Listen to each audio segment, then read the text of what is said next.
Ngayon ang ikalimang araw para sa unang linggo ng Quarter 2. Ito ang kalendaryo para sa Enero ng taong 2021. Ito ang bilang 8 at ngayon ay araw ng Biyernes.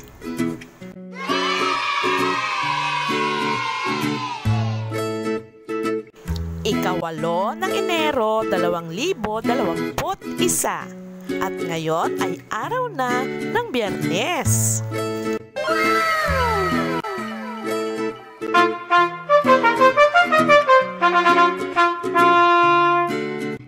Ngayon naman ay tumingin ka sa labas ng inyong bintana.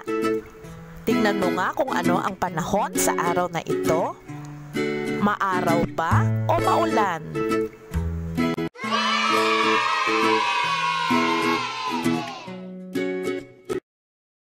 Ngayong unang linggo ng ating pag-aaral sa kinder ay pinag-aaralan natin ang tungkol sa ating pamilya.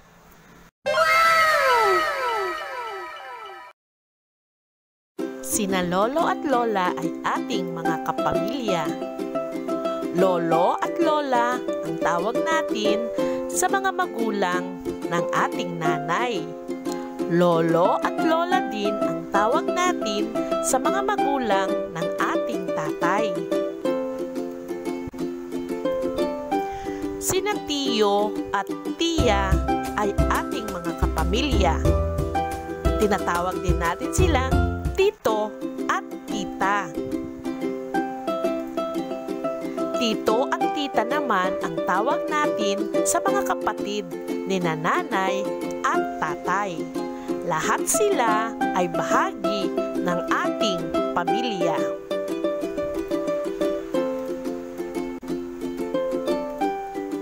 Ano ang pangalan ng iyong lolo? Ano naman ang pangalan ng iyong lola? Alam mo ba ang pangalan ng iyong tita? Ano naman ang pangalan ng iyong tito? Marami ka bang mga tito at tita?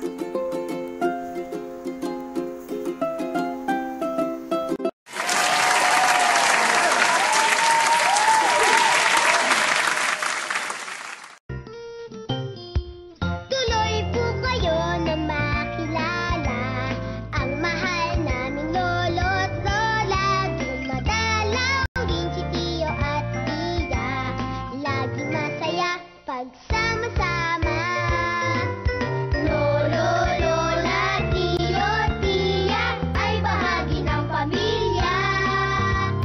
Pag lahat nagmamahalan, masaya ang tahanan. Grandpa, grandma, uncle and aunt are part of the family. As long as love is in our hearts, happy we will be.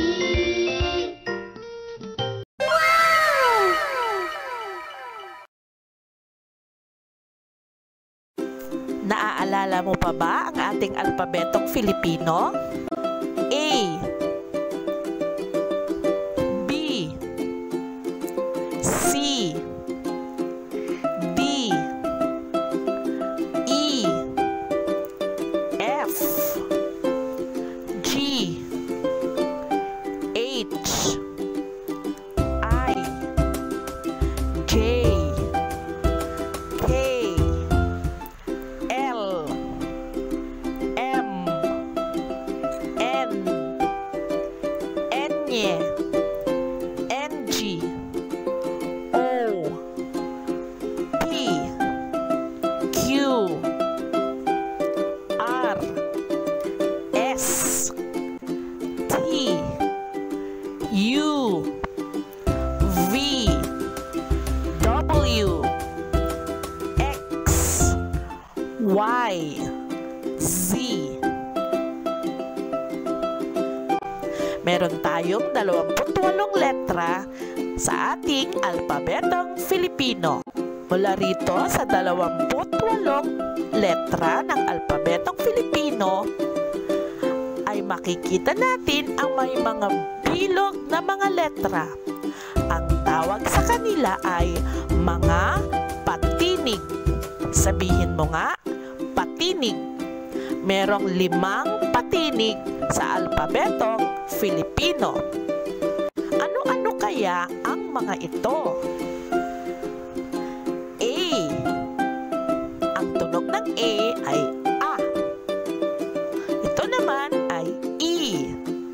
Ang tunog naman nito ay E. Ang susunod ay I.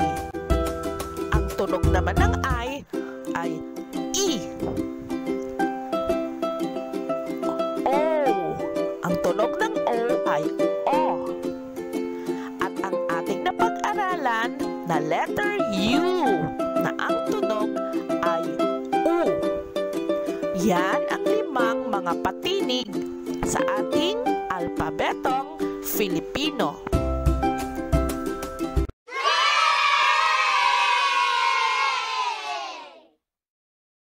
Tingnan natin ang mga larawan. Alin kaya sa mga larawang ito ang may naiibang unang tunog? Atis, A, atis. Apa, A, apa. Upo, U, upo. Alin ang may naiibang unang tunog sa tatlong mga larawang ito? Tama, U, upo.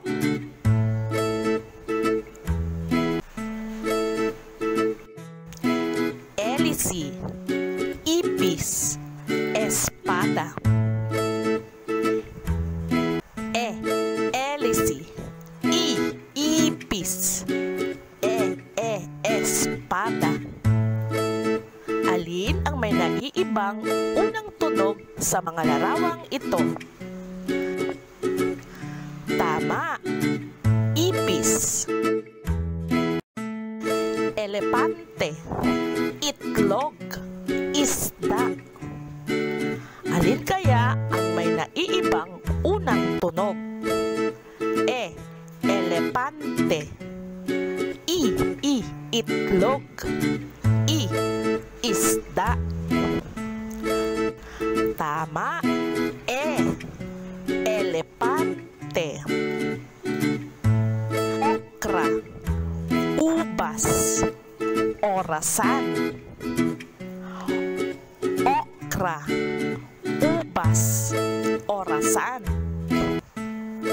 Alin kaya sa tatlong larawang ito ang may naiibang unang tunog? Okra. Ubas. Orasan. Tama, ubas. Usa, unggoy, ospital. Usa, unggoy, ospital. Alin kaya sa tatlong larawang ito ang may naiibang unang tunog?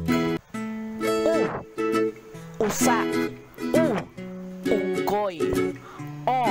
Ospital. Tama. Ospital.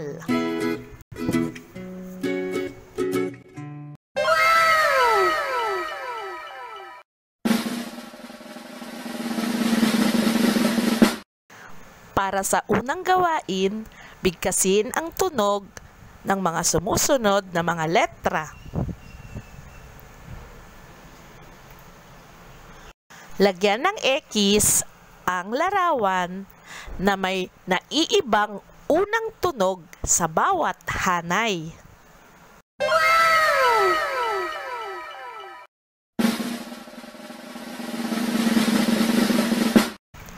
Para naman sa ikalawang gawain, gamitin mo ang iyong kulay lila na Crayola.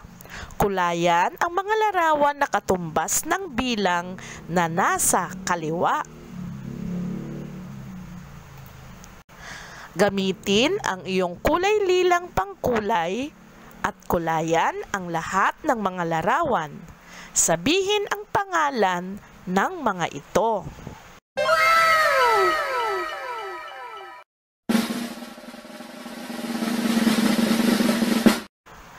At para naman sa ikatlong gawain, bumaba ng hagdan, nasalitan ang mga paa na hindi na humahawak sa gabay ng hagdan. Umakyat ng dahan-dahan at bumabang dahan-dahan.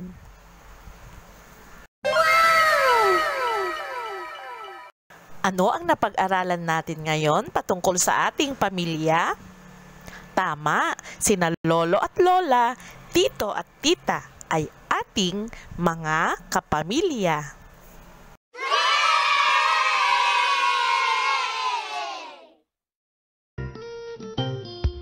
Tuloy po kayo na makilala ang mahal naming lolo at lola. Dumadalaw rin si Tiyo at Tiya, laging masaya pagsama-sama. Lolo, lola, tiyo, tiya ay bahagi ng pamilya. Pag lahat nagmamahalan, masaya ang tahanan. Grandpa, grandma, uncle and aunt are part of the family. As long as love is in our hearts, happy we will be.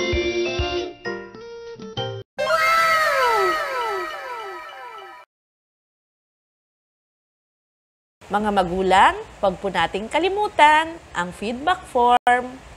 Salamat po! Lagi nating hugasan ang ating mga kamay at gumamit ng sabon.